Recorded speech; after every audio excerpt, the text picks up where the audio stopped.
OK, Jamie Carragher would describe this, Sheffield United's first half performance as a disgrace. They could have been forgiven for losing to Arsenal. Many teams will and have. But that first half performance, was that unacceptable? Yeah, I mean, it's harsh to call it unacceptable, a disgrace, but I think Sheffield United fans would certainly be calling it that. The ones that were leaving after 15 minutes, you kind of feel sorry for them because they're just clearly not good enough. Even if you go back to the summer, they just didn't really invest in a team that had just come up to the Premier League. They sold their two best players in Ndiaye and Berger. Berger went to Burnley, another promoted team. But the manner of the results suggests that they're kind of just giving up a little bit. They know that their race is run. They've conceded 21 goals in their last 4 home games, which is obviously just a shocking run. So I think they probably know that they're going down.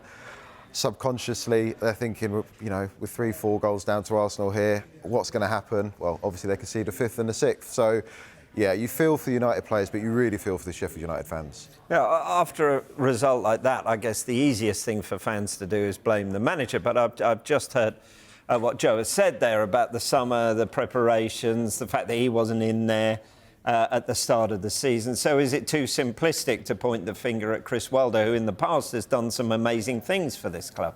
It seemed like a bit of an impossible job, didn't it? If you consider that Sheffield United, I hesitate to say this a little bit, but it felt like they raised the white flag in the summer when they sold Ndiaye and Berger to a promotion or relegation rival in that case. So the bones were there for a disappointing season, and they've certainly made good on them.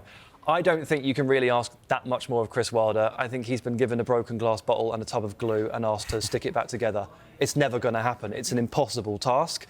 So while it's not been inspiring, presumably the damage to the confidence and the team has already been done, and it would take an actual miracle worker to pull Sheffield United out of that death spiral and towards safety, which he hasn't done.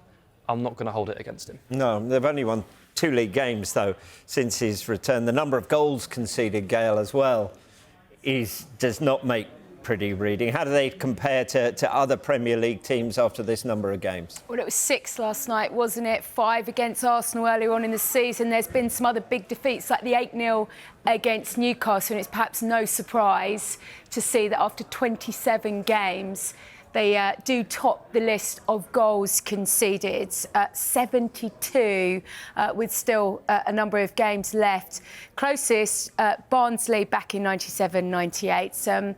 Fulham and Leeds at the bottom there. And when you are conceding that many goals, you're not going to get more than, what did you say, Rob? 2 wins since he took over. And we've also taken a look at some of the lowest points totals in Premier League history. Where do you think Sheffield United rank in terms of the worst Premier League teams of all time, then?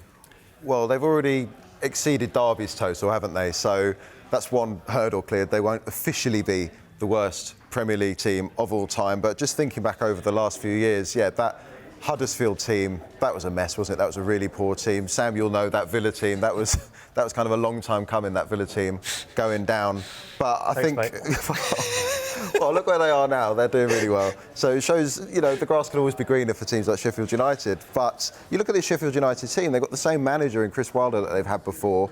They've got a lot of the players that are in that last Sheffield United team that went down. Jack Robinson, for example, Oliver Norwood, who came off really early in that game last night. So they just don't have the quality. And even Chris Wilder, I mean, his last few jobs, he did a pretty average job at Middlesbrough in the Championship and then didn't pull up any trees at Watford last year. And now suddenly we're expecting him to work miracles, like Sam said, and keep Sheffield United in the Premier League. It's set up to fail for Sheffield United, and it will go down as one of the worst seasons, certainly in recent Premier League history. Yeah.